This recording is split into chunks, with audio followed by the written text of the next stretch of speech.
Welcome to Think Big with Dan and Qasim. Join hosts Dan Melnick and Qasim Masood as they explore big ideas, limitless possibilities, and engage with visionaries, entrepreneurs, and thought leaders who dare to dream big, get inspired, motivated, and find practical tips for personal growth. Think big, dream bigger, and ignite your potential.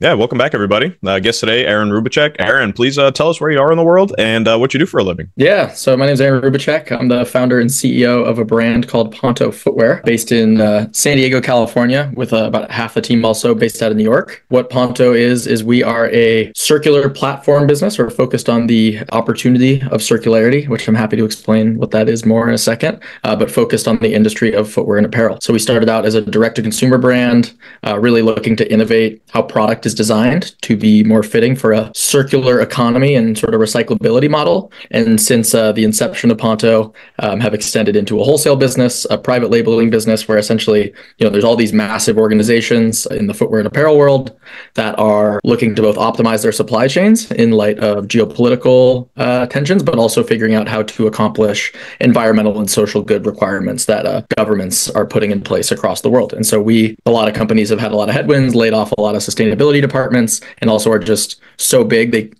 it's kind of been hard for them to understand the nuance of how to actually shift and navigate a lot of that. However, as being a younger, smaller, more agile startup navigating these headwinds, we feel like we've figured out a lot of the solutions, and B2B partners can work with us in a much more cost-effective but also a pragmatic manner to ensure that we don't enter a period of sort of greenwashing 2.0, and instead really fulfilling what the founding vision of Ponto really was, which was to inspire resilience in people and planet. And so what that means is making environmental and social good practices actually mean driving better business. So more cost-effective nearshoring strategies, delivering better product to your consumers, better story to your consumers, versus just doing it from a place of fear, guilt, and thinking you have to do it. So yeah, it's grown a lot. The focus has expanded, pivoted like every good startup, but super happy to be here and appreciate the opportunity. Yeah, thanks, Aaron. And I just want to ask, because it's not something that I've heard really mentioned in that capacity so much, is the idea of kind of like a circular model. So can you kind of explain more about what specifically is you mean when you mention circular? Yeah, so most people don't actually know what circularity is, but I would define it's a sub-definition of sustainability that I think is much more meaningful, but also a lot more pragmatic when it comes to how we operate as a society in terms of how we consume products, et cetera. So essentially what the circular economy is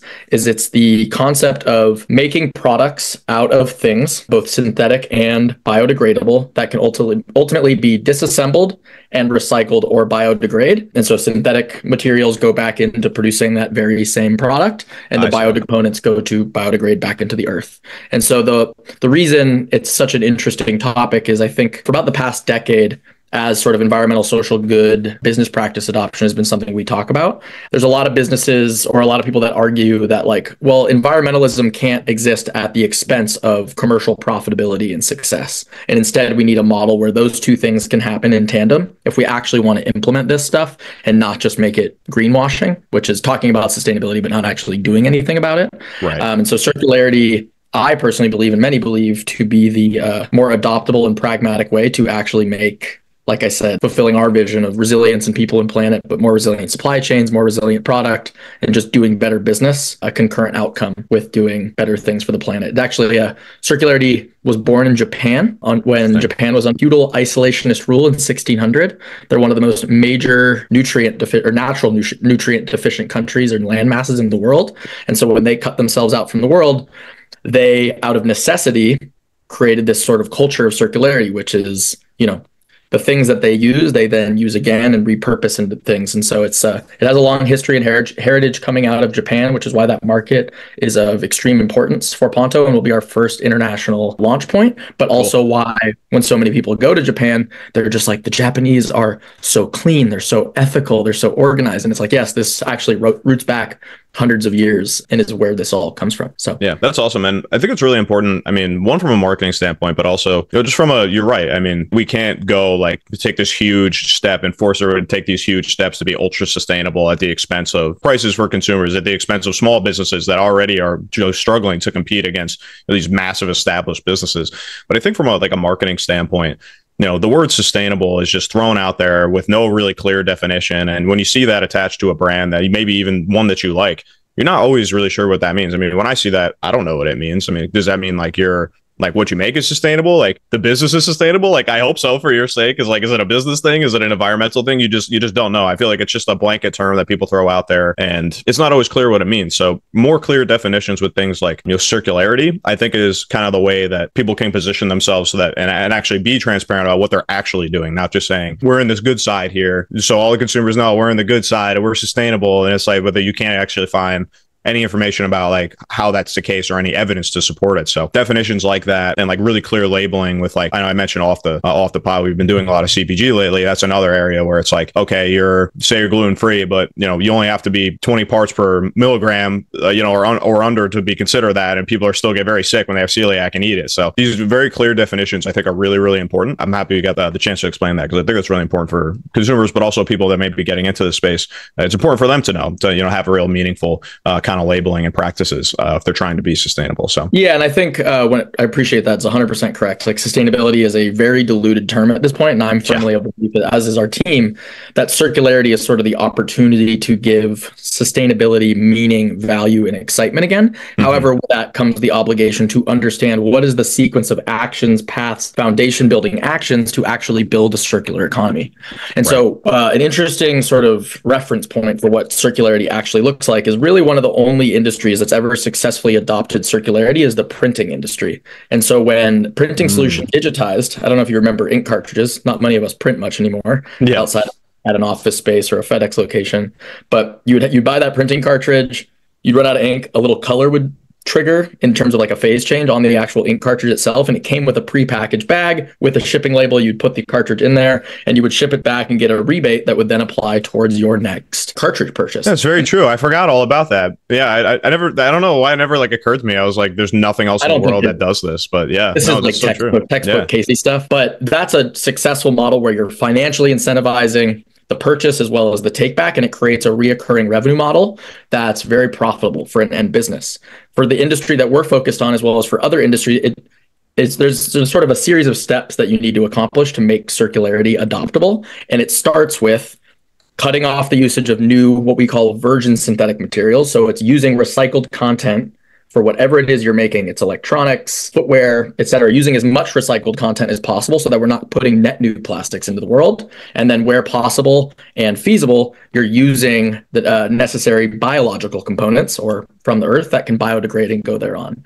And building, like, it starts with a set of design standards, and it starts with building things out of the right materials so that ultimately it can be taken back and recycled. There's a lot of barriers that get into place in terms of the adhesives that you use when you construct products, actual materials you use. It's like take back and all that stuff is great, but like at the same time, the waste management system needs to be set up correctly with the right design standards, and material usage standards that also can commercially scale, because that's where things get very confusing for the end consumer too. As you'll see a lot of press around a lot of these new like exciting biomaterial innovations for leather alternatives, fabric alternatives, etc. But it dilutes and distorts, like it could be 10 years away from how financially scalable that product is, being able to implement it into a huge behemoth company. So yeah, I could go on and on and on about this, but I think the key thing to ensure circularity does have meaning and is adopted is we understand sort of the sequence of actions that need to take place for your individual industry for that to occur, but then also educating the consumer about that so they can feel like a steward in that journey, really using their dollar as their vote to give this meaning again, if you will. Right. Yeah. No, that definitely makes sense. And I really appreciate your passion on this topic because I don't think it's something that's talked about. And I don't think most people really even understand or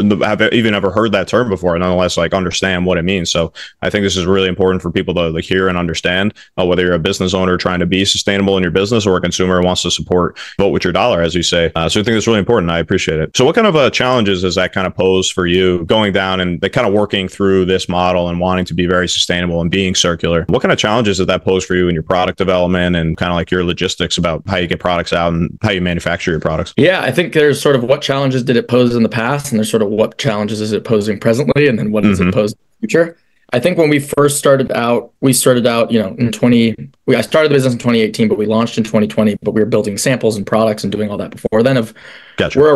We were a really small brand. And with that comes just like manufacturer willingness to really dive in and work with the requests that you have as a new brand. Working with sustainable materials is historically a pain in the ass. It is expensive. It is difficult to source them. And when a factory partner or sourcing agent partner has other much larger business that already exists today, their willingness to work with a small brand that's extremely demanding just by virtue of being a sustainable partner, because we're looking under every nook and cranny, can create a lot of tension in terms of who's willing to work with you overseas. But luckily, both our team as well as the partners that we work with overseas have been really supportive of what we've done since then. I think there was sort of the initial hypothesis proving, which was sort of our like $1 to first $1 million in revenue phase. And it was really just showing that there was a thesis here around designing product from the inside out versus the outside in of just style-based stuff, really like industrially designing product around consumer inconvenience and use case, as well as like needs to adopt a circular economy. And so I think that's kind of the point we're at now, where it's more challenges around driving scale with this problem. And so, when you're looking to implement the circular economy in general, as well as just a more agile business model for an inventory intensive business, I think we're coming out of an era where people are really woken up a lot more to the realities of owning a direct to consumer owned business, the cost that imposes on you. Just the cost, the timing. It's not a very feasible business model, just relying on it solely, given how expensive advertising has been, et cetera. Especially over the last year or two, I feel like we've been going to this more like omni-channel revenue diversification phase where brands are leaning more into wholesale as well as other opportunities we certainly have, and figuring out how to actually make scalable consumer brands like profitable. And so I think where a lot of the challenges exist around that, the tariff code obviously has made that very difficult. The supply chain in China is just a lot more, not of the times from like a humanitarian perspective, but from like an innovation scalable capacity perspective. It's just like that's where the industry has been. So if you want to drive any level of scale, impact, and cost efficacy to date, it's predominantly been out of China. But now, I mean, individual categories have been driven to such a point of like a pressure cooker in terms of they're not profitable because of how expensive the tariff code is, that there's not really a need to explore nearshoring solutions, whether it's in Central America, Mexico, just closer manufacturing facilities to the country that you're selling your products in. And when you do that, a lot of brands, I think, initially want to go work with factories and do everything in the localized supply chain. So sourcing leathers, foams, et cetera, everything. And let's just use like El Salvador as an example. They want sort of all these things that tend to be an ecosystem surrounding around a really robust factory environment. But what a lot of brands I know that have attempted nearshoring have found is like that localized supply chain doesn't entirely exist to the extent that you need it to, which both scale friction as well as just general, like, does this work for our business? And so I think one of the biggest challenges for a lot of businesses, especially in light of a lot of the headwinds I've mentioned, whether it's how you're generating revenue, how you're sourcing product, and ultimately driving the adoption of what matters here to us, the circular economy, viewing things very sequentially and incrementally, where it's like, a shoe alone can be composed of upwards of 120 components. It's quite a complex product to source, but like maybe it starts from sourcing bottoms or like the actual shoe bottom from where you currently are today and doing the more upper materials in a localized capacity in a nearshoring environment, because then you're not threatening scale with like your adoption and lean into like more of a nearshoring strategy. So I think, I'm both speaking to a lot of the issues we're facing as a business, but what I connect with a lot of other founders and brand owners about, which is just generally like, in light of these shifts, what's realistic and possible? Because I think especially given just how we consume information, whether it's on LinkedIn or how we educate ourselves via like newsletters from the Gary V's of the world, et cetera, is like everyone thinks like the new shiny thing is the new perfect thing. And so like, all these businesses that have been, us included, like leaning away from direct to consumer and leaning into wholesale and more distribution like relationships, you're like, it's cash flow positive, it's going to be quick, it's going to be easy. It's like, no, wholesale shipping and operations is gnarly. Like it's a very difficult thing to do. And there's especially like packing lists and international operations. And so I think there's also, a lot of this stuff comes down to just when you find Like there's a reason these business practices have historically existed in terms of brand wholesale or how you manufacture and source. It's like you really need to be cognizant of sort of where you're coming from and where you're going and putting a really incremental, well-sequenced strategy together, because otherwise you could just as quickly be putting yourself out of business by the newest form of shiny object syndrome. Yeah, exactly. I think it's really important for people to hear as well, which is, I think as entrepreneurs, so many times we think of like these shifts that we want to make and pivots that we're trying to make as just like a one step is going to, like, everything needs to change on that front. It doesn't have to be that way. Like sometimes you can do things incrementally, and like just like you change things incrementally with your product strategy and your marketing, you test things out, you get feedback like to yourself and the things that don't matter to the consumer that's buying, but what matter to you and your bottom line as a business owner. You can test things with those types of things too. It doesn't always have to be consumer feedback. Sometimes it can be giving yourself feedback from, okay, like I made this incremental change to one of the 100, parts of my assembly that I used to source all from China. Now I'm doing 2 of them in Mexico or El Salvador. If it works out, maybe we move a little more, and we'll move a little more until, it seems like, okay, maybe this is feasible altogether, but it takes time. And I think so many entrepreneurial spirited and minded people just can kind of think in like ultimatums and absolutes, because it's just like decisions just need to be made.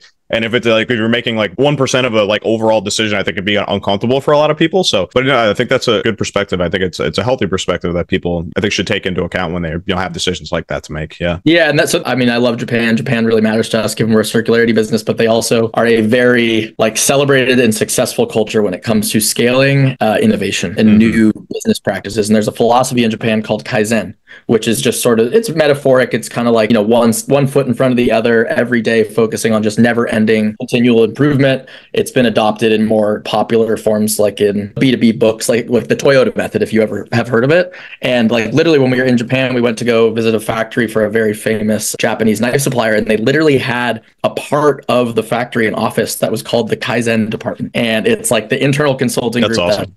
Evaluating like these little optimizations and changes they need to be able to keep up at the scale they want. And if you look at, I think the EV space is a really interesting space to look at like this, where you're seeing these like big swings over to EV that we did as a society. And there's challenges associated. I'm a huge believer in electric vehicles, but there's things to consider in terms of like EV vehicles are way more heavy. And so like infrastructure in society is like bridges, roads are not, I don't know the right terminology, but they're not constructed sufficiently to handle. They're not ready.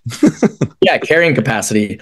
Yep. And in addition to that, like batteries and like freezing with like more extreme temperatures. Like I know with what happened in the Midwest this year, there was like all sorts of charging stations and batteries that didn't work. And once again, like you've seen Toyota as like a champion of like the Kaizen business philosophy. Everyone's been like, they've been kind of quiet with regards to like electric vehicle adoption. It's like, well, they've been more sitting in the like chargeable plug-in hybrid space, as well as still being able to use gas to some extent. And I really think like a brand like Toyota has totally been sitting on the sidelines, just being like, that's totally the way we want to go. But like, not wanting to run into all the cost hurdles of... Yeah, let's let everyone else make the mistakes, and then we'll come in with the best version of it, like we always do.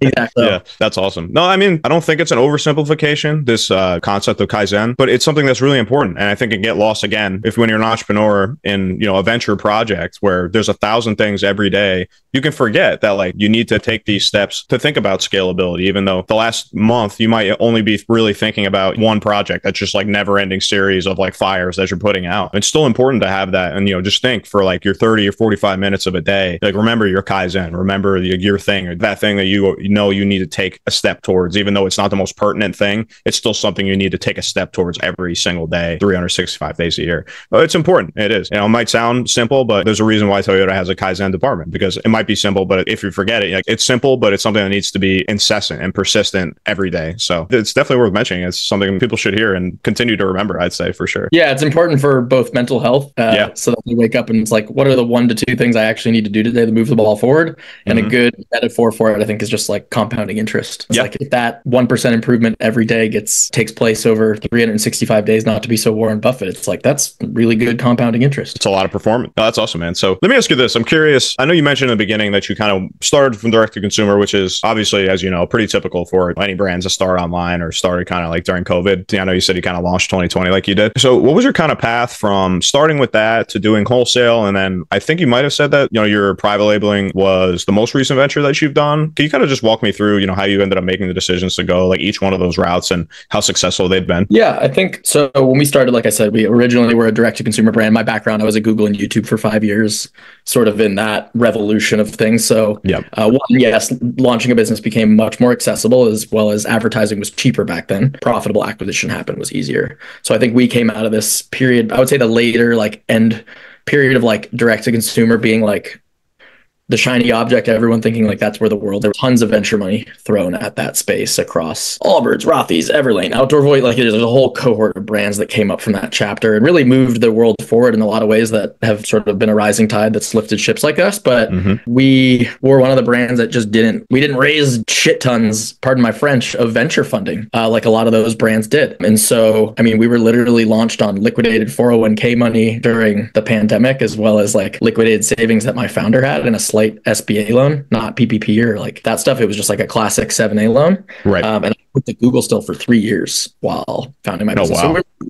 really like a more typically bootstrapped type of brand. I think we had a good brand story. Our brand identity, like, we developed it and we learned to like give it like more sense and like really get clear on our why and how we represent that over the first couple of years. But I think, we just sort of had that natural wake up moment where it's just like, as most brands are, where it's like, you can't fund a brand or a company just on investor dollars. Like, I think we also came out of the Silicon Valley culture that celebrated raising venture capital like it was a huge sales win, like a huge enterprise level sales deal. And that leaned people away from like actually talking to their customers and like ensuring that you're delivering value, which I would say is like the typical culture of entrepreneurship. And I think the last couple of years has been waking up to the fact that like, well, raising venture money is actually just raising a big obligation that you have to then deliver on. Essentially, and, across a mix of the near death moments and things that just naturally happen along the entrepreneurial trail, you're forced to get really real if you want to survive and have a business that can cash flow and sustain itself. And there's no better time for that than when the venture ecosystem has been relatively shut off for the last couple of years. And so I think it's forced us to think a lot more like a small business, which is really healthy.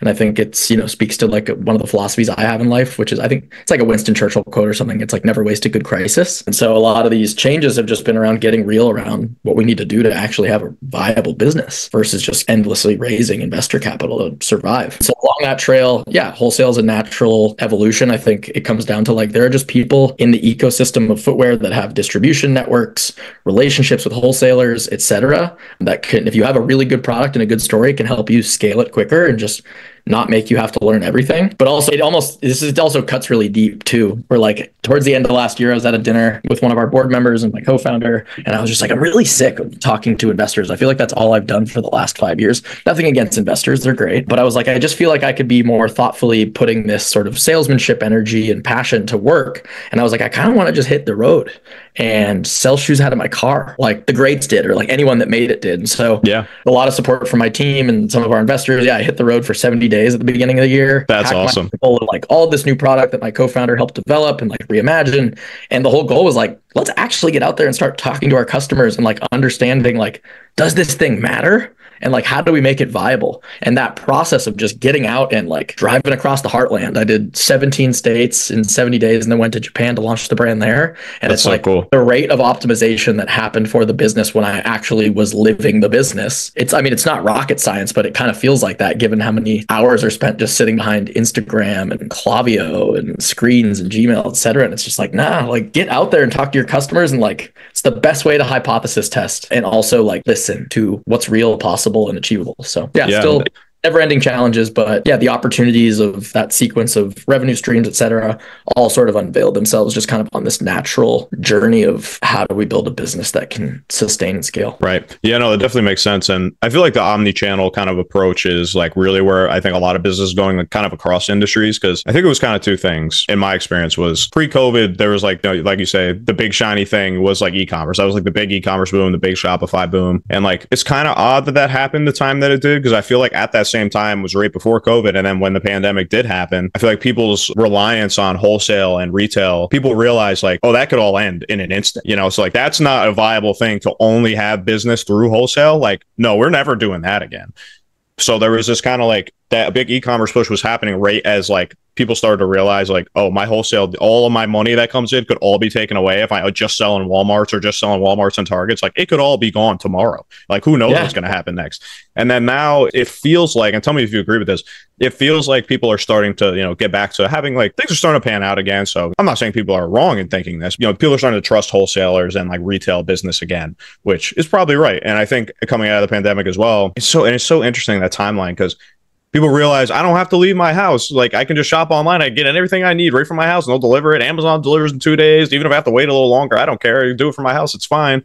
And then we had COVID and everybody's like, I'm losing my mind. I can't sit in the house anymore. I want to shop. I want to talk to like the person at Macy's. I want to talk to the people at Target that work like just to get some, like person to person time.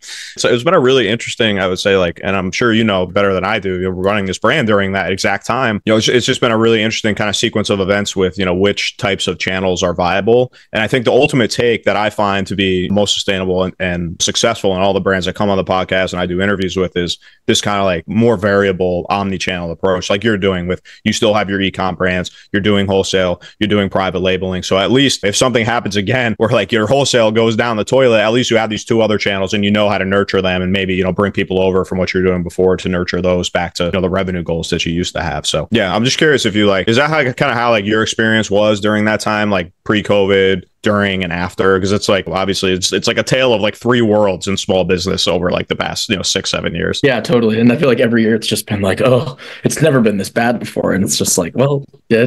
I think a lot of this is just coming back to a classic strategy when it comes to risk and how you place it. It just comes to a diversification of revenue, diversification of cost, so that any individual change that is external and you experience, or that is internally initiated, has an incremental non-existential effect to your business.